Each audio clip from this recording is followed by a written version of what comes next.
And welcome to another episode of Tectonic Takes.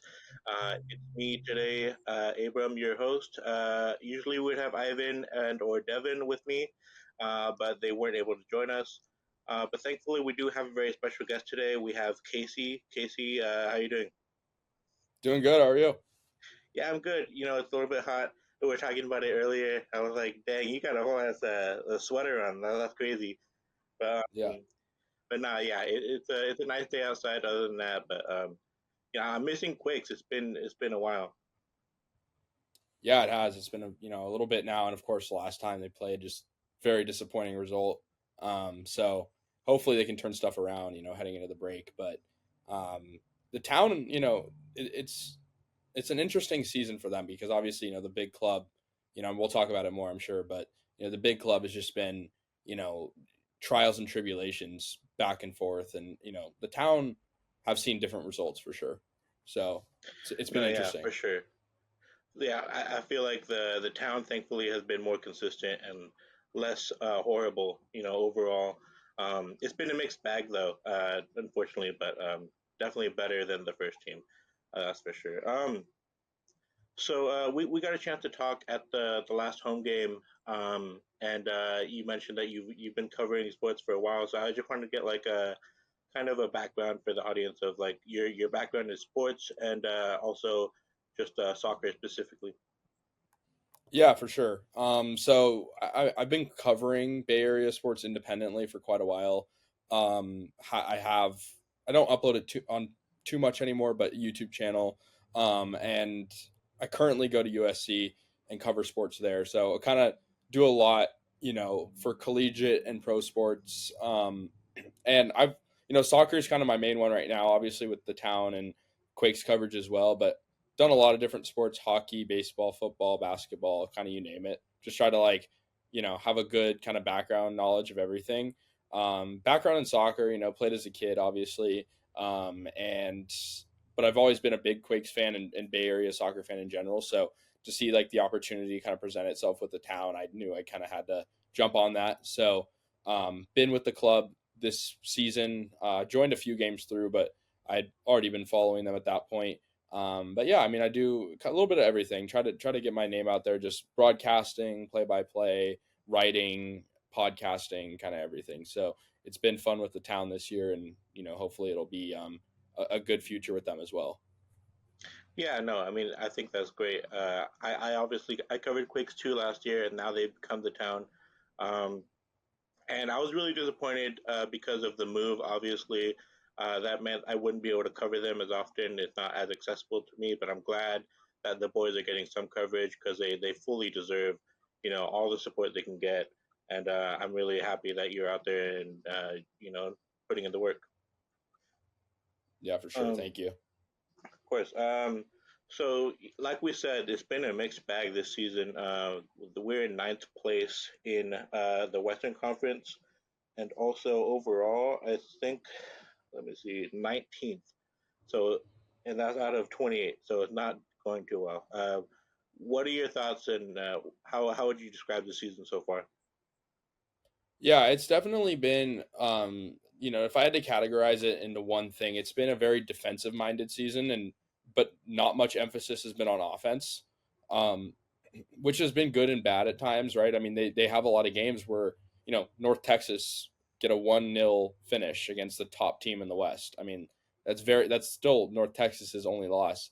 So it's impressive that a team like the town could do that. But in the same vein, they just went 2 games without scoring a single goal. They just broke that against Vancouver. So I think for them, it's been, one of those things where they're a fast team, playing wise. Like they have plenty of guys that can control the pace of the game. But at the same time, it's a lot of shots they're taking are just not, you can, when you watch the games, you can tell it's a lot of shots that aren't intelligent shots. Sometimes it's a lot of plays that are broken up kind of, before they even reach the 18-yard box. But I'll give it to them on the defense. I said it before, very good defensive team. They've shuffled through different goalkeepers and started with Beganski the first handful of games, haven't seen him since. And then it's sort of been a switch off between Jacob Jackson and Emi Ochoa. And I think the two of them have been pretty good. Obviously, last few games have been disappointing. I don't the St. Louis loss was pretty unlucky, getting a PK, kind of late in the game, and then of course against Vancouver, a team that was kind of is very hot. So I think for the Town FC, like you said, it's been a mixed bag and just very defensive heavy, which can come back to bite them in games where they need offense. No, I'm glad somebody said it because it's been really apparent this year. We've had really good offenses before. Lalo Blancas last year had an awesome season. I think 12 goals, a bunch of assists. He was our main guy in terms of goal production after we lost Rita Castro. This year, he I believe is one of the top scorers. I think AJ Edwards is the main top scorer. I have to look at the stats, but um, but uh, yeah, we haven't been able to finish when we get to the opposition's area. Nothing seems to go right for us, and we've had injuries. Don't get me wrong. Like Will Richmond is a huge piece for this team, and he went out earlier this season with a hamstring, or so I've heard.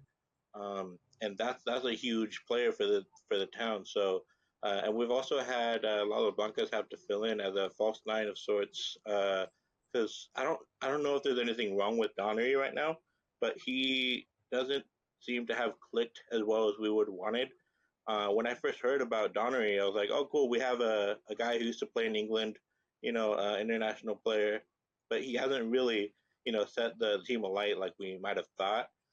Um, and Lalo Blancas, he's playing out of position now, and so it you can't really expect the same type of production. And AJ Edwards used to be the backup right back for this team, and we moved him up forward because we needed more players in that spot. And he's actually been one of the more productive players, surprisingly enough. But compared to the players we had in that position before, with Max Arfton being the right winger in the first season, and now he's an MLS Cup winner. And then we had ex Nuremberg player Roberto Hannigan in the right wing spot. Now we have AJ Edwards, and that's not to diss Edwards at all because he's been doing amazing in that spot, but he's almost the only one doing anything in the front line. Yeah, 100%. Jamar Ricketts too, another guy who's been injured a lot. I mean, the team when they had that long stretch of injuries, Riley Lynch was down, Edwards. I mean, it's funny almost because they were playing actually a lot better in that time period. That they weren't losing games, kind of up until these last two, and they're forcing a lot of draws, which honestly, like it kind of made them stale at around like eight, nine in the table, and that's where they are right now. But these past few games, I mean, it's just they haven't. You kind of brought it up. They haven't really clicked. The offense is sloppy, like you said. I want to see more from Donnery. I want to see just more from that front line in general because the defense, I mean, it's there pretty much. They've only really folded on set pieces and like they never really allow too much to come through, in a normal game. We've seen that a lot. So I think the injuries have been a big problem, and I respect their ability to come through from adversity. Especially when they had, I think there was one game where they didn't have Riley Lynch, Edwards, obviously Ricketts has been down. Like there's been games where a lot of those top guys have been out. So I think, yes, I want to see the team fully healthy. And I also want to see a game where, obviously last game, not having Verhoeven and Cruz Medina in the lineup, that's going to take a toll on your team as well, even if those guys aren't scoring goals necessarily. So I want to see, like, if it's possible at one point, a fully healthy Town team with, guys not on international duty play and guys not, with the big club. Like, I want to see a fully healthy team assembled. And I think that's the team that can make the playoffs, truly. Oh yeah, I totally agree. I think that we do have the roster to get to the playoffs, but we don't really see them all at the same time. You know what I mean? It's like perpetually we're putting out a weakened squad, and that's kind of going to be the nature of a second team. Just by the way it works, they're going to be pulling players out. But we are also lucky enough to have players like Emi Ochoa, Cruz Medina, who are getting called up to the national team, and those are huge honors. But if you're if you're a supporter of the Town and you want to win on Tuesday, you don't really want to be missing those players. You know what I mean? Yeah. 100%. Yeah. Um, Yeah, I was also I wanted to see what your opinion was on who you think is standing out the most this season. I think for me, AJ Edwards is leading the goal contribution chart. So obviously he would be a huge one. He's a really cool guy. He's a fan favorite. He's really well connected with the Faultliners, who are the support group that we used to go see them, last season, and the mixed they've tried to come up this year, but it's much further away, so that's to be expected. Another player that I really like, I've been ranting about him on and off, is Edwin Mendoza. I feel like nobody Mm. really understands that we have the next Sergio Busquets in this team, and he's such a shy guy, and in that position when you're a center defensive mid, you're already being like the unsung hero as it is, so it sucks for him, but I'm that's my job. My job is to sing his praises so that everybody can see and hear that we have really special players in this roster. Yeah, 100%. I'd pick those two guys. I'd also pick. I talked about him a little earlier, but Riley Lynch. He was a third round pick in this past super draft, and I think he's been really impressive so far.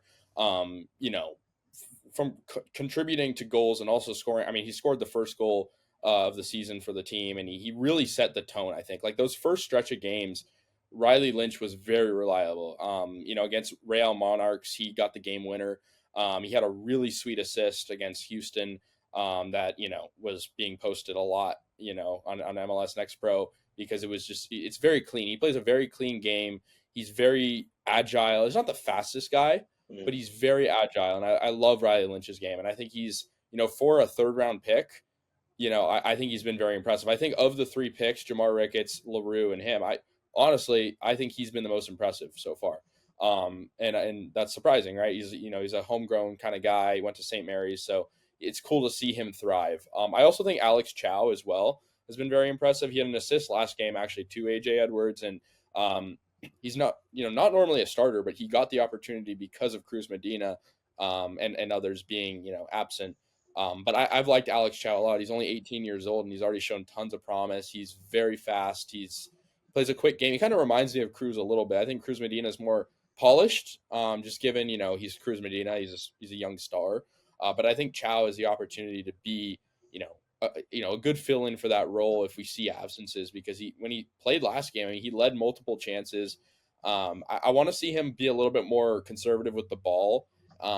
Turnovers have been a little bit of an issue, but I think otherwise his passing has been very good. And, we saw last game what he was able to do. And unfortunately, the team didn't get the result they wanted, but he was a big reason they were in that game to begin with. So I think those two, you talked about Lalo Blancas. He's been one of my favorites to watch.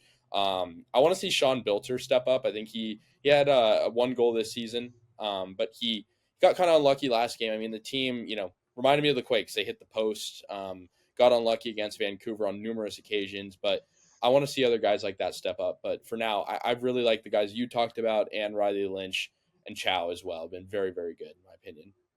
Yeah, I'm super happy to hear the love for Chow. We've been talking about him for as long as the town has been around, as long as he's been playing, and the inevitable kind of comparison between him and Cruz Medina. They play in the same position, more or less. They're very similar types of players with amazing control of the ball, amazing game IQ, and they both want to work hard to win the ball. So they're not like lazy and gotcha type. They don't make the team work for them. They work for the team, which is really good to see.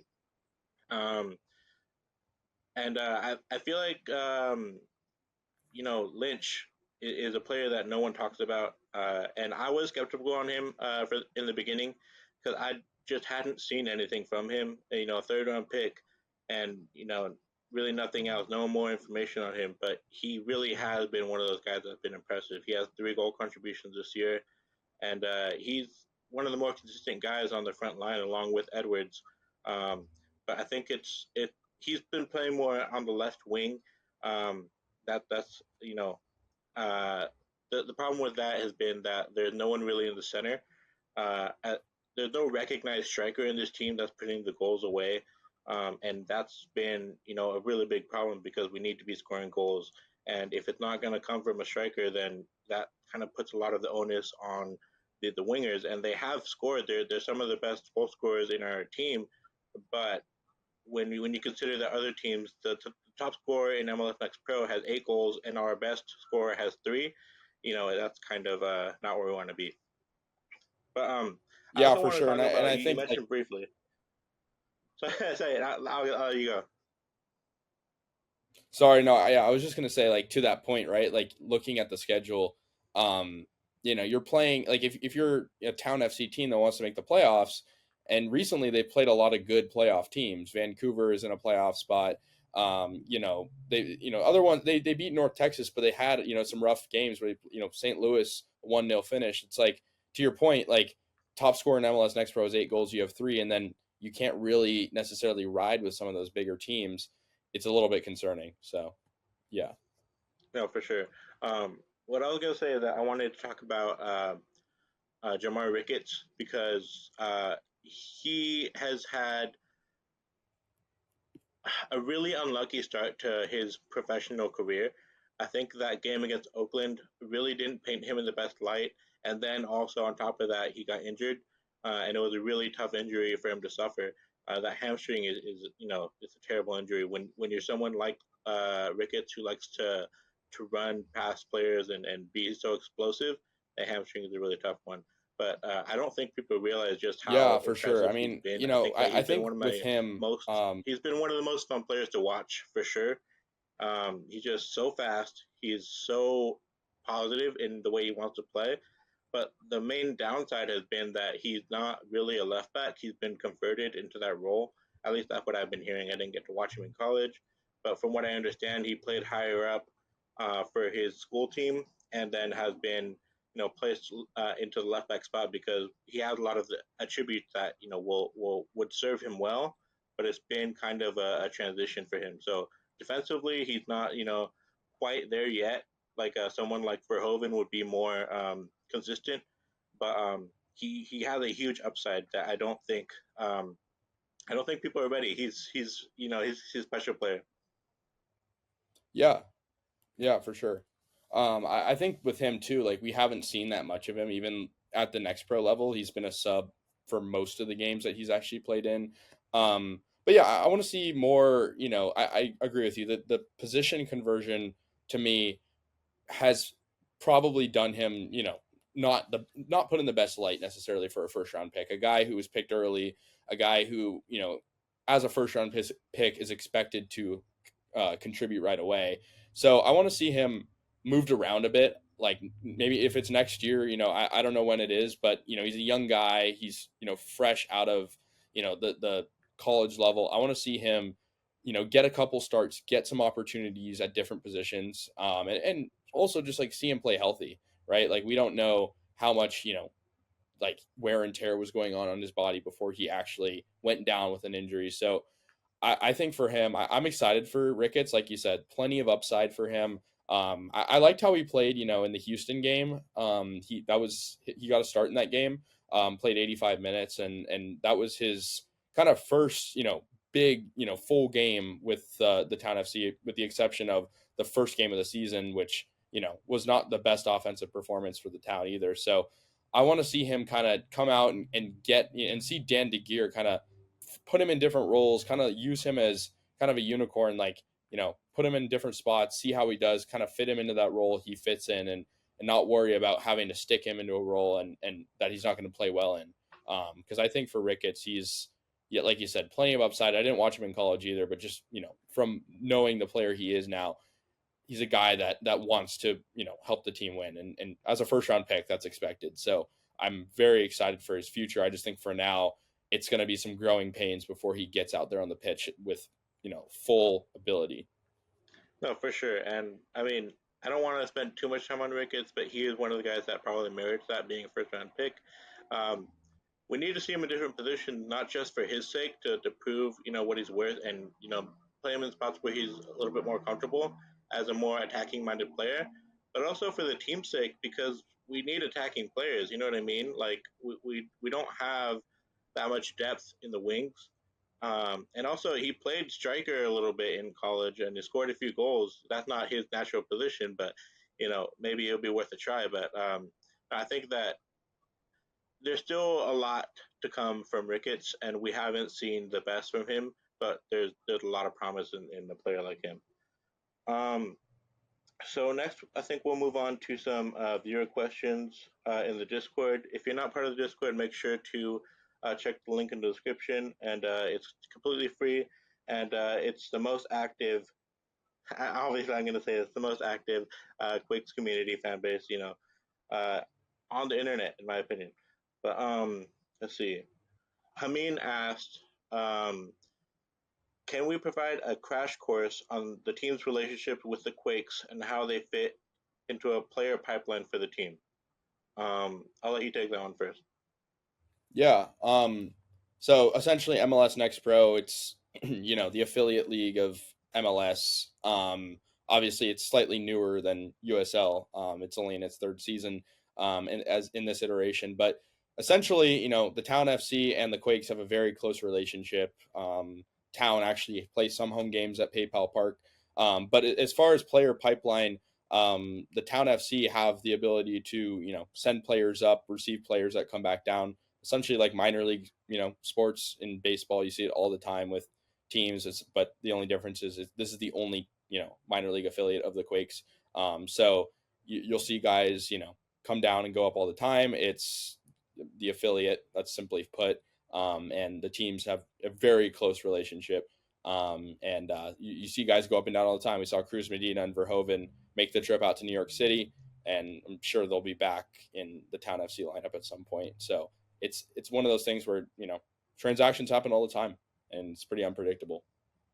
Yeah, I think the changing of the brand to the Town caught a lot of people off guard, but it is very much the Quakes, second team.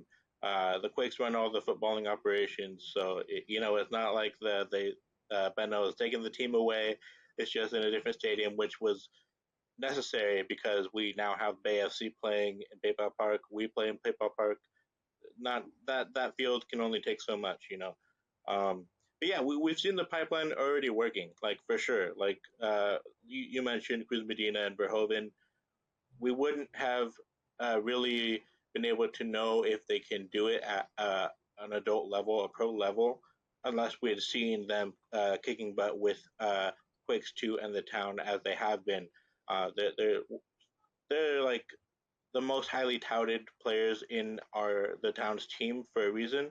There's definitely huge promise, big upside with those players. We talked about them a lot on this podcast, and they're the reason that they have the homegrown contracts. And also there's players like Daniel Muni, who spent a lot of time with Quakes 2. I don't know if he's played with the Town this year, but he played a lot with them last year. And then also we've had players who need time to regain fitness come down and play with Quakes 2. I don't think that's happened this year. Again, I don't remember that happening this year, but it's been a very helpful avenue for players to regain fitness and come back into the first team. We've seen Shea Salinas, Judson did it, Agrin, a bunch of players like that. So it definitely a very beneficial relationship, and I'm glad that it exists, even though a lot of people might not really understand it or give it the credit that it deserves. It's definitely very necessary and positive impact for our team. Next question. What players do you see joining the senior team in the next 2 years? Yeah, I mean, I think the obvious answer would be like Cruz Medina, Verhoeven, because they, obviously spent time already with the big club. I'm sure they practiced with them. Obviously didn't see the pitch in the New York City game, but they were there. I'm sure they were getting a lot of praise and advice and whatnot from the big club. Like these are still young players at the end of the day. But I think those two would stand out to me. I want to see, like you said, guys that have been with the Town for multiple years. Lalo Blancas, I would love to see him go up. And I think for the first or for the draft picks this past year, I don't think they'll be up, anytime soon. But I think at this trajectory, they will be, full time Quakes in just a matter of time. Maybe with the exception of Ricketts because his injuries and limited play, but LaRue and Lynch have been pretty impressive to me. But I want to say, those first two I mentioned, and guys that just any real player that's played with Town FC / Quakes 2 for multiple years at this point and has been, contributing at a high rate. Because let's remember, like, this is still a new league. This is still a newer, system with the second team. So I think those guys have kind of earned their stripes. I really love, but I think my biggest one is Lalo Blancas. Honestly, I want to see him go up and provide that goal scoring and agility and aggression that the Quakes need.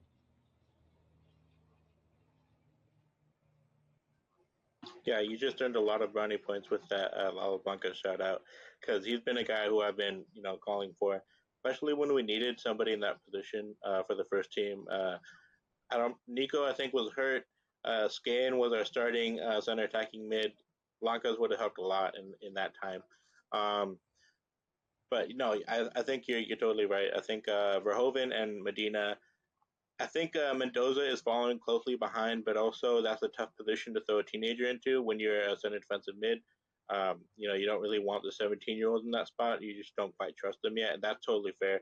But it's kind of funny that we've talked about so many players so far, and we haven't discussed Cruz, Medina, and Verhoeven nearly as much as other players because they're kind of like we already know that they're a level above, and but not just that. There's so many players that people may not have heard of that we need to make sure get that spotlight. So um, this, this team is rich with talent, and also we got an announcement today that Kadrian Spivey, who hasn't featured with the town yet, hopefully that comes soon. But Kadrian Spivey won the I think MVP for the U15 league, so that's a huge deal. So that just goes to show the amount of talent that the Quakes Academy is continuing to produce. Um, so that's a huge positive. Let's see what's next. Okay, this is more of a loaded question, but Crystal from the Technotic Discord wants to know why are they the Town FC now instead of Quakes 2? And in what ways, if any, does that change the goal of the team? Yeah, I mean that's a really good question. It'd be a good question for Benno or anyone on the ownership. But as somebody who has been following this the whole process and converting Quakes 2 to Town FC. I mean the whole reason I know about the Town FC to begin with is because they followed me on Instagram or Twitter or something a few years ago, and I was confused. I was like, okay, like another soccer team in the Bay Area. We have a number of teams now with the addition of this, and I didn't know what it was. So I think a lot of people are like that. They don't really know what it is exactly, and you kind of brought that up earlier. But I think to answer the question more directly, I think they wanted to find more of a separate identity from the Quakes, right? I mean, it's not super creative to just be called Quakes 2. Like we see in minor league baseball all the time, these teams have super creative names. And I know the Oklahoma City Dodgers are changing their name to something else because they don't want to be associated 100% with the Dodgers. And I think that's valid. We see that with, now the Town FC. And I think also like from a financial and just, marketing standpoint, moving to a whole different city is probably a better move to attract more fans for the Quakes. The Quakes are, a popular team to a certain extent, but we're in a loaded market. The Bay Area has so many teams in every sport, whether it be college, professional, semi-pro.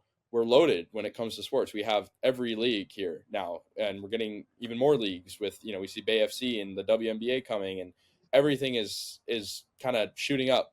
And so I think moving them to Moraga to play full time not only kind of gives them their own identity, but it also gives, people in the East Bay more reason to watch the Quakes, because I know a lot of people now that watch the Quakes now solely because of the Town FC's existence. And I think, creating that separate identity has been really beneficial. You see a lot of teams in Next Pro watching the games on TV. There's nobody at those games because they don't have any reason to go, because they could just watch the first team. But I think now for the Town FC, seeing I've been to almost every home game, and the amount of fans that's there, it's impeccable. They're bringing in a lot of fans because people want to represent, where they're from and the team that they love and the badge. So I think it's been really good for the team financially and from a brand standpoint. No, I do agree. This whole rebrand has been something that I've been one of the doubters, if I can put it that way. I don't really have an issue with the organization per se, but it's a big change. But the fact of the matter is that we needed to change stadiums. We needed someone new to play, and this allows for the players and just the team and the fans of the team to get more attention and have their needs met. Because I was going to a lot of the games at PayPal Park last season. I, this is unbelievable to say, but we were getting outnumbered by the away fans. Vancouver fans were coming down, and they were louder than we were. LA, same thing. Like every time I'd go to the game, the away crowd was bigger, and that's crazy to say in your own stadium. And I haven't been to St. Mary's, but from what Kasey's saying, that's not the case at this new stadium. So, that's a huge improvement, I think, and very much needed. And that's an environment that I think that these players deserve to play in. And that's kind of the main takeaway for me is that if the players are being treated well, that's the only thing I can really ask for. So um, yeah, that's definitely good. Um, so we're coming up on Tuesday, uh, on the 11th of this month. We're playing. Who are we playing? God. Tacoma. Yeah, so we're playing Tacoma on the 11th. It's coming up this Tuesday. What are your predictions for that match? Yeah. So these two teams met earlier in the season, kind of when I was kind of just starting to get, myself situated with the Town FC. But they played up in Tacoma, and it was a pretty brutal loss for the Town. It was a very good game. It was sort of a slugfest in the first half, and then Tacoma scored late. But the Defiance, they're a good team, but they've seen some mixed results lately. They're certainly not as good as they were when they beat the Town the first time. And I think, dare I say, that the Town FC, even though they did lose against Vancouver, I think that game was an improvement, in different facets. I mean, they scored a goal as opposed to not. So I think it's going to be a really good game. It's going to be at home. That'll be in San Jose, actually. So Quakes fans watching this could go and not have to drive too far. But I think the Town FC, like I think they need to win, and I don't think they need to be desperate yet. I mean, obviously there's plenty of time in the season left, but I think they can't lose 3 games in a row in regulation. I think they have to kind of figure out this offense. I'd be really interested to see what De Geer, pulls out of his bag of tricks, like who's going to start in goal. Is it going to be Jackson again? Or what's going on with Baganski? No one really knows. I think it's going to be a good game for sure. I think these are two teams that are both going to be hungry for wins. And, Tacoma they've not really been playing that good lately. I mean, they've had to play some tough teams, but only one win in the month of May for them. And they conceded a lot of goals, 4 against Portland, 3 against Minnesota, and then 3 against Ventura County. So they're a team that struggles with defense, and the Town FC is a very good defensive team. So I think it's gonna be kind of a clash, between those two things. But I think the Town FC are going to want to score early and just hold off from penalties, right? I mean, fouls have been a plague for them. We saw in that St. Louis game. We saw last game, that Vancouver scored on a set piece, and that ultimately won them the game. Like they're the fouling has been troublesome, and I'm really interested to see the direction they take with the lineup. So I think the Town FC can win, and I think they really kind of have to at this point. I totally agree with that. They definitely need a win, and like you said, going 3 losses in a row, that's only for the big team. We can't let that happen in the Town. Um, so we mentioned earlier, Emi Ochoa is going to be gone. Cruz Medina is going to be gone, the captain. So that being said, what does the lineup look like to you in this next match? Yeah, I'm guessing Alex Chow gets the start again. I'd have to guess. He played very good I mean, he was if Aaron Edwards was the best player last game without Cruz Medina, then he was certainly the second best player. And so I assume Alex Chow gets a start there. Edwin Mendoza, I think, will also get the start. I believe he subbed out last game in the second half, but he played. He had some quality minutes out there, just playing aggressive on the ball. But that probably does mean that Jacob Jackson gets the start in net, and he had a really good first appearance, and the second one wasn't quite as good. With the goalie, it's always is it his fault that they conceded 3 goals? My answer to that would be probably not, but at the same time, you know 3 goals, and then just for him being out of position on one of them, it was just kind of rough to see. But I'm really excited to see Jacob Jackson, try to get a bounce back game, and I assume he'll be the one starting in net, pending Begansky getting some news on him or an update. It's just strange to me that he started the first 7 games and hasn't started since. But I think, yeah, Edmund Mendoza, Alex Chow, I want to see them kind of step up and fill in the big void that Cruz Medina leaves. No, yeah, for sure. I think that Chow, we're lucky to have him because he's kind of like for like with Medina. There's obvious differences, but we're gonna miss him when he goes on to Stanford. Whenever that season starts.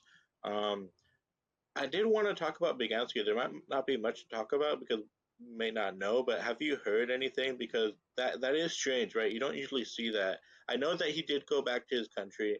I think Poland is where he's from. Uh, Yeah. is it like a vacation, or is he like fed up? Like, what's going on?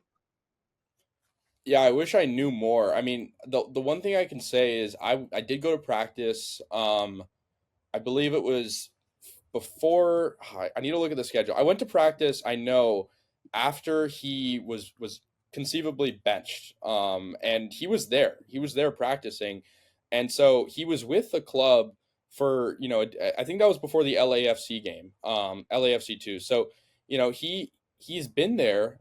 He's been at practice. But that's the last one I went to, and that was a few weeks ago. So I don't have any recent update on him. Like I wish I knew as well. I honestly might investigate and just figure out what's going on. But I think, yeah, I don't know. Like he was at the photo day as well for the Quakes. Right. I saw. So I don't know if like he had to be there because he was technically rostered. Like I'm not too sure either. I wish I knew more. But I'll try to be a better resource and look into it. But I do know that he was at practice, and I also know that the club is very pleased with Emi Ochoa and how he's been playing, and even Jacob Jackson. I mean, getting a very good performance from him in his first start at home. And he also provides veteran experience. I mean, he's played in Next Pro for a couple years now, and with a couple different teams, and he has MLS experience. So I don't know. I mean, I want to say like it's one of those things where maybe they don't have room for him. But at the same time, it's like Begansky played pretty good. I mean, he had a few games where he conceded late, and that was sort of the theme of the beginning of the season. But I honestly just don't know. I think it's maybe he's fed up. I don't know. No, yeah, it's very weird, and we wish that we could be behind the doors and know what goes on, but it's a weird position to be in. With the team having 3 goalkeepers who you'd have no problem starting, and you can't really say, at least in my opinion, who's the best one out of the 3. We might have said that Jackson, we didn't know who he was when he first came to us, but now everyone knows for sure with his performance against Sacramento. Is what most of us have seen. That was an insane performance. He was our man of the match despite conceding 4 goals. That's insane. And we have him, and then Begansky has impressed everyone I know who's watched the team. He's one of their favorite players, and he's on loan but he's not with the team, so it's such a weird situation with him. Definitely, do some investigating and get back to us with that when you can. But no, but with all that being said, there's a lot to look forward to in this game against Tacoma on the 11th, and I'm for sure going to be there since it is a home game, and I've really missed seeing this club play live. I hope to see you there. Kasey, and as well as the fans. I don't know if they're doing the $1 tickets again. That would be kind of crazy. I think you guys saw like 3,000 fans show up to that game, and that was quite insane. But Yeah, it's gonna be. We need to make a big change right now if we want to make playoffs because it's not looking like it's trajecting in that path as it stands. But like we said, this team has an immense roster that can easily change things around. But it's just a matter of like when is that going to happen. So I'm excited to see what we could do until then. Yeah, yeah, for sure. And I'll just say like this league has so much parity, right? Like the fact that the Town FC, I said it earlier, beat North Texas and that's the top team in the West says a lot about, the depth and just how good this team is. But at the same time, they're not far back from being in playoff position or even being maybe fourth or fifth in the West. It's such a parity filled league and I think that makes for, a really good kind of stretch here where they have the chance, they have the opportunity to get back on track and I think they'll need to. And yeah, definitely, I'll be there as well, and hope to see you as well. And I think bringing splitting time. I said it earlier too, but like splitting time between PayPal Park and Moraga kind of bridges the gap between the fan bases, and I think it'll be a really exciting atmosphere. And I know Quakes fans, I think, or Quakes season ticket holders get free tickets, I believe. So I think that'll bring out a good chunk of fans that want to just hang out and watch a chill game. Yeah, so that's a good shout. I actually totally forgot that student ticket holders get free tickets. Make sure to reach out to your reps to get those tickets if you are interested in coming. You'll see me or Kasey there. Um, yeah, that's gonna do it for today's episode. Thank you so much, Kasey, for joining and talking about the town. It's an awesome project that's going on in our backyard. Nobody really knows about it except for the people in Moraga who are going to the game. That I'm super glad to hear that those are going well. Um, yeah, where can people find you? Yeah, I'm on Twitter. I live tweet every Town FC game. It's Kasey Undercover with a zero instead of the O. And then Instagram is the same thing, just with an underscore between the two words. So yeah, I mean if you want Town FC updates, go follow me there and appreciate you for having me on. Of course, yeah.